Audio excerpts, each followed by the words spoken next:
Ada begitu banyak orang yang menyapa. Terus saya ketemu dengan Ustadz Somad, ceritanya pada saat itu di situ saya didoakan sama beliau. Belum ada masalah di Indonesia, itu belum ada masalah. Kalau ketemu hewan buas itu ya cuma anjing aja guys, anjing sama ular itu di hutan kebun ya, kebun sawit. Ya alhamdulillah selamat lah ketemu anjing. Itu rata-rata kalau anjing di sana kan lumayan buas, kalau menggonggong itu luar biasa, tapi alhamdulillah bisa saya lewati. Ketemu ular pun juga besar, ular piton. Kalau ular piton yang penting nggak dekat itu aja kan. Nah itu juga saya lewati begitu aja. Nah kalau yang di Malaysia itu saya sempat ketemu anjing herder yang luar biasa.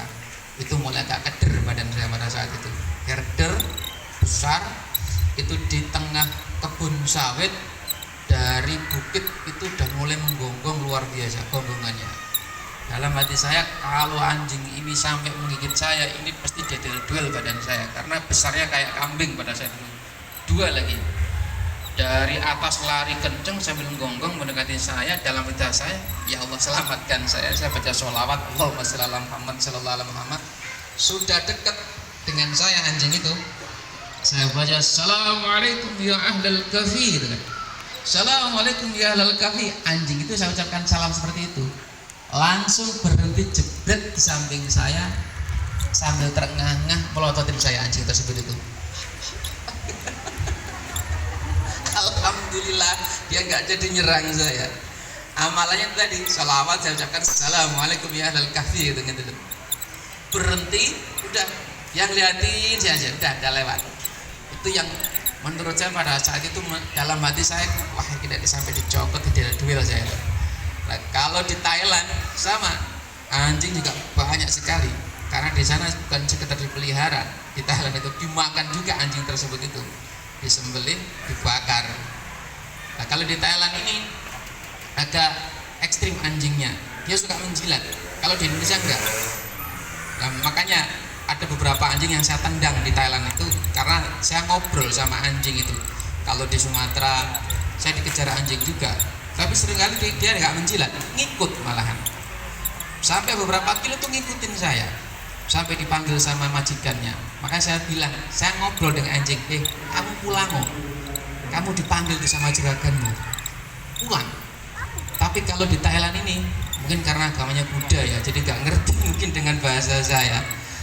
Tak tendang Gus itu kan, mulia lah, kok sampai nambus aku, tak tendang betulan emang, karena dia sempat menjilat ya kendaraan saya juga gitu.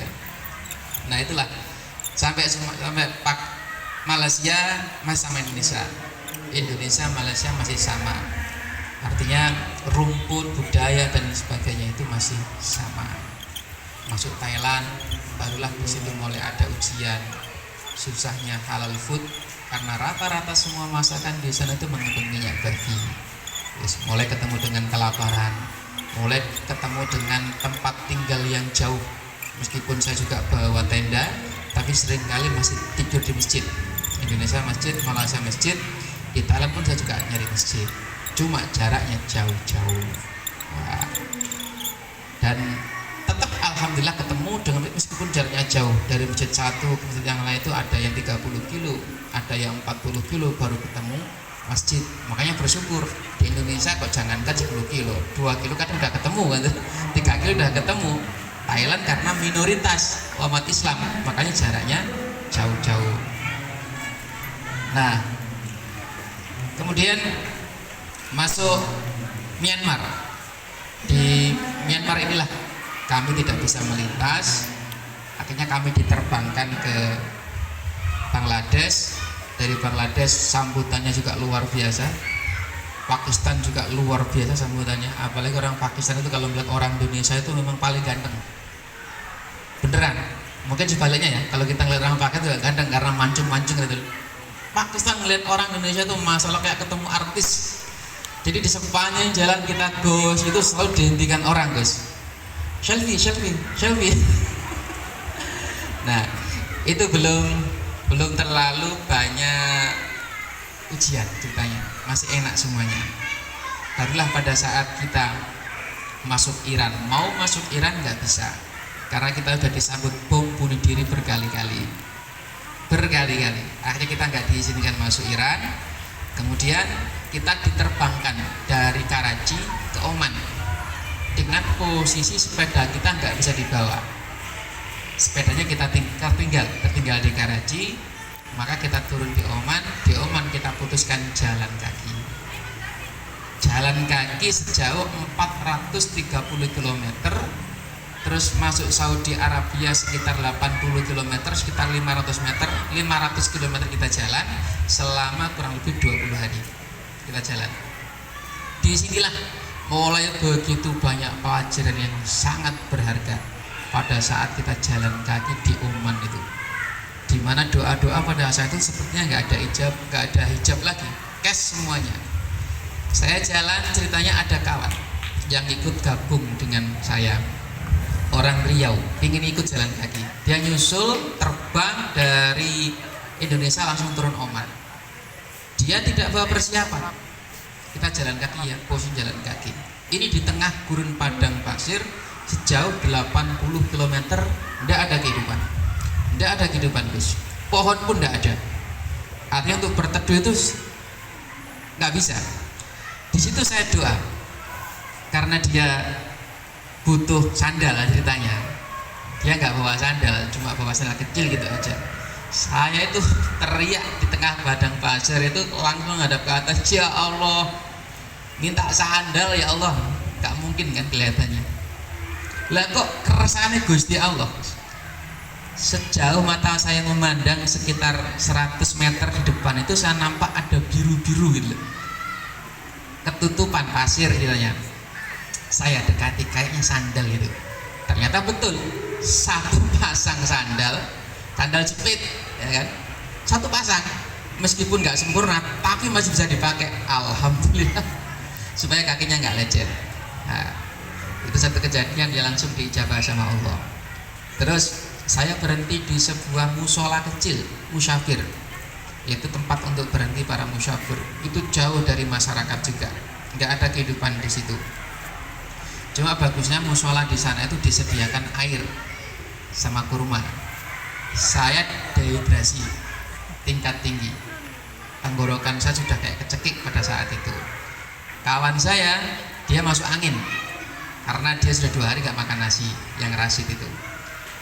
Kita istirahat di musola itu sekitar 2 hari, hanya makan mie saja sama kurma sama air putih. Hari kedua kawan saya sudah masuk angin, saya sudah dehidrasi. Saya pada asar itu keluar musola teriak sekenceng-kencengnya karena nggak ada orang kan.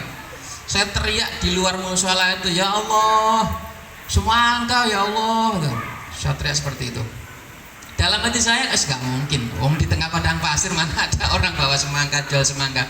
Uang kita nggak laku, nggak ada toko. Malam hari pada isya setelah taraweh, ada musafir berhenti. Dia ngelihat ada bendera Indonesia, bendera luar negeri, ada Thailand juga.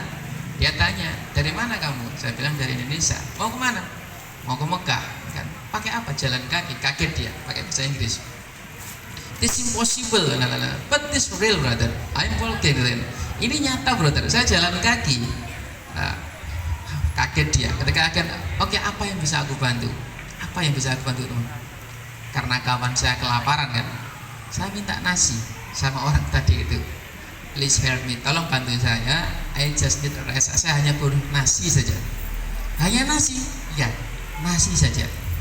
Oke, tunggu sini. Saya carikan nasi. 2 jam dia muter-muter cari nasi, pakai mobil, baru ketemu nasi. Itu pun bukan 2 jam, 4 jam.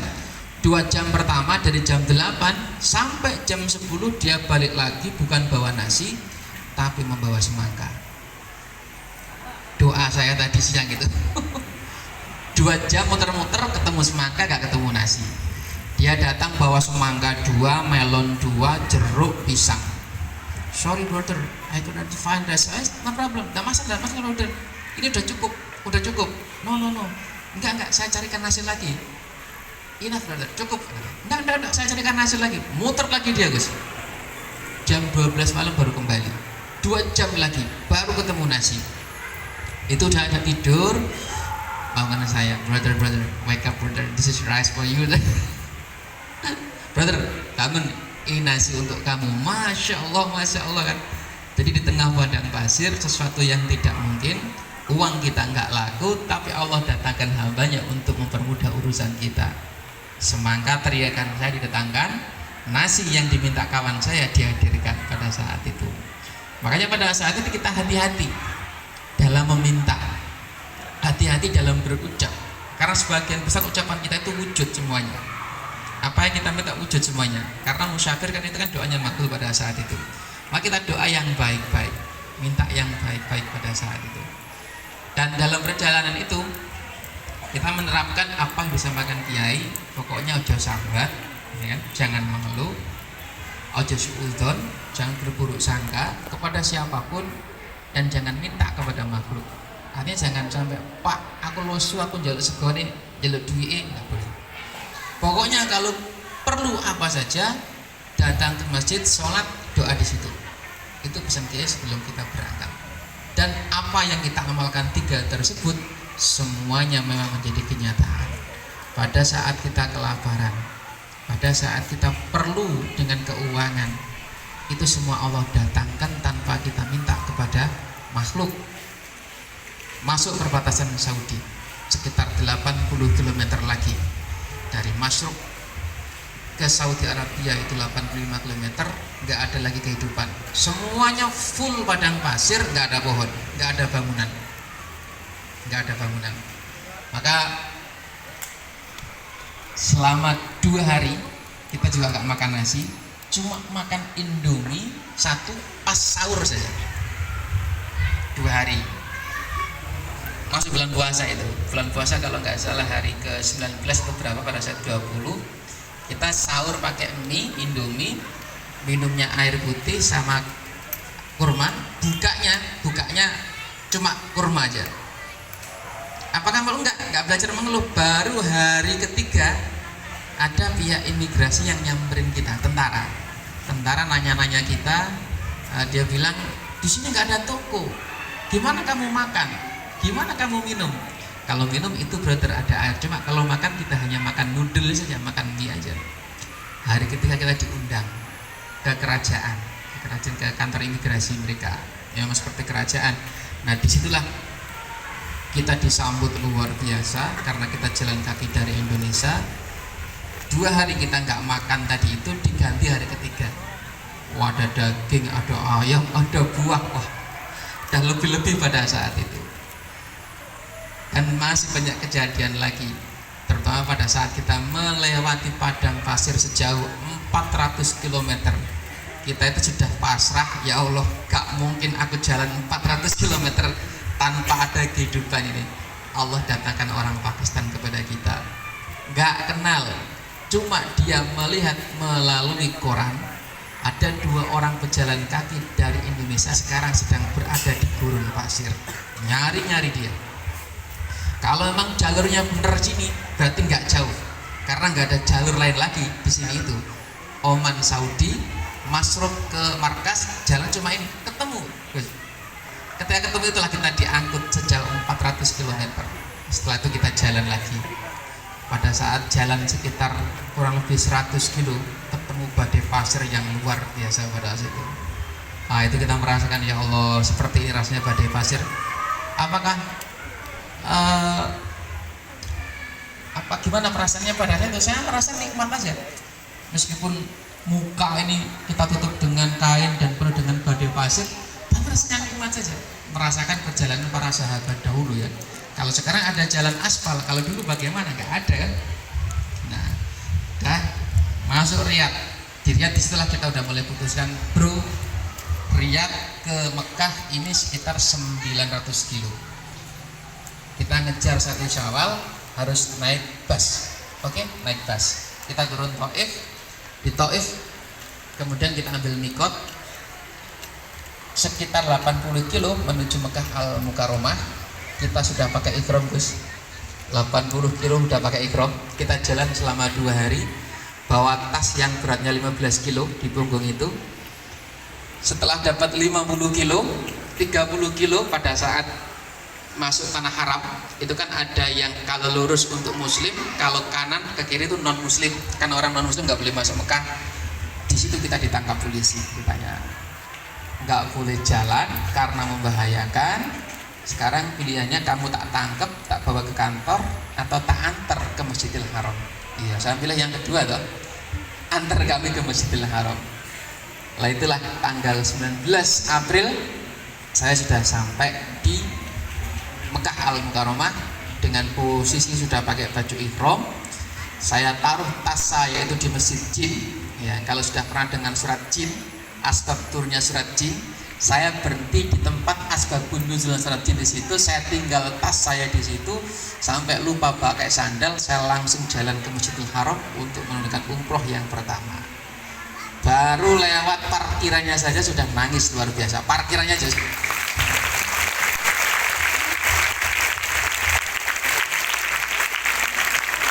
Itu melihat menara Masjidil Haram itu, ya Allah, air mata udah nggak bisa kebendung. Kemudian masuk melihat Ka'bah, ya Allah, inilah yang selama ini arah kita pada saat sholat 5 waktu sekarang ada di depan mata saya. Ya sudah, ya, kali lagi nggak bisa lagi dibendung air mata. Dan disitulah tumpah ruah air mata kita. Ternyata perjalanan kita selama 9 bulan Allah betul-betul sampaikan kita di sini. Ya. Dengan perjalanan yang sekitar 12.000 km perjalanan darat, 12.000 km yang kita tempuh cuma sekitar 8.000 karena yang 4.000 kita gunakan naik pesawat sama naik mobil. Ternyata Allah sampaikan di situ. Nah, disitulah bagi kami, masya Allah, sesuatu yang kelihatannya tidak mungkin. Saya dari rumah itu keluar dari rumah cuma bawa uang 300.000. Kok yakin dengan uang 300.000 bisa sampai sana? Karena persiapannya itu bukan persiapan sekedar fisik, tapi niat kita dan doa kita serta restu orang tua, itu yang paling penting. Maka di sepanjang jalan saya yakin dan selalu kontak dengan istri saya karena dia pendamping hidup saya, ibu saya yang selalu mendoakan saya dari kecil. Saya selalu telepon, Bu, doakan saya, doakan saya. Uang 300.000 yang saya bawa dari rumah sampai saya pulang ke rumah itu masih utuh, uangnya nggak berkurang, masih utuh. Karena di Mekah saya ketemu dengan seorang kiai, Mas, itu uang 300.000 kalau bisa dibelikan sesuatu supaya ada bukti bahwa uang itu digunakan di Mekah. Maka saya ambil 50.000, terus bagian saya ambilkan dari uang orang lain itu saya belikan cincin ini. Nah, ini saya niru-niru Kanjeng Nabi yang pakai habasyah kan, cincin hitam ini kan, cincin Rasulullah warna hitam, saya belikan di Madinah. Saya ambil yang perak. Nah, itu kenang-kenangan perjalanan saya pada saat sampai di Mekah, di Madinah. Saya belikan ini. Nah, dan uang 250 itu nambah lagi. Ya sudah, balik lagi 300.000 dan sampai rumah uangnya itu masih utuh. Pada saat pulang itu masya Allah, Allah gerakkan hamba-hambanya untuk berebut. Ustadz, nanti pulangnya kita belikan tiket. Ustadz, nanti pulangnya kita belikan tiket. Ya, alhamdulillah. Selama perjalanan, ya, ada begitu banyak orang yang nemui kita. Ada saja yang diminta dari kita itu. Kaos saya yang setelah perjalanan ada yang minta, Ustadz, kaosnya saya beli ya. Ustadz, ridanya saya beli ya. Tidak usah dibeli, diminta. Sampai terakhir saya sampai rumah, hal terakhir yang saya pegang sapu tangan yang buat mengeluh, ngusap peluh saya ini, keringat saya, itu diminta juga sama orang. Mau dibeli, tidak usah dibeli. Akhirnya sampai rumah tinggal satu baju saya, yang saya pakai itu aja, tinggal satu itu aja. Rida dan sorban yang sering saya pakai itu semuanya laku. Ya, itu pun juga bukan dari saya, bukan milik saya, itu juga pemberian orang yang beberapa orang yang melihat itu yang ingin mengambil keberkahan gitu aja. Ya, ambil aja sebagai kenang-kenangan dari saya. Dan alhamdulillah kemarin tanggal 13 Juli ya, saya menunaikan ibadah haji itu ceritanya lain lagi. Saya masuk Saudi Arabia masuk Mekah Al Mukarramah lagi itu pada tanggal 5 Dzulqa'dah, ketika memang Mekah belum tertutup, dan saya dapat hadiah haji dari pemerintah Indonesia. Artinya resmi saya bisa menunaikan ibadah haji gabung dengan maktab mana saja yang dari Indonesia. Dan pada saat itu saya gabung dengan maktab dari Riau. Selama 2 minggu saya menemani jamaah Riau, mulai dari Arafah, Musdalifah, Mina, sampai Jumroh, sampai yang terakhir saya tawaf wada. Dan tanggal 13 Juli saya terbang pulang dari Mekah ke Pakistan, ambil sepeda. Setelah itu terbang lagi ke Bangkok, Thailand. Dari Thailand saya sepedaan sampai Malaysia pulangnya. Dan kemudian nyampe Sumatera, alhamdulillah berbagi cerita di berbagai masjid, sekolah, dan beberapa instansi lainnya sampai di Jawa. Dan sampai sekarang ini setelah pulang baru majelis pertama setelah 40 hari, karena undangan Gus Khotib selaku senior saya diundang beliau, Mas bisa nggak datang ke sini tanggal 18, insya Allah udah bisa Gus. Sekarang sudah 40 hari saya berada di rumah, dan alhamdulillah sekarang dia silaturahmi kepada senior saya pada waktu itu Fireng.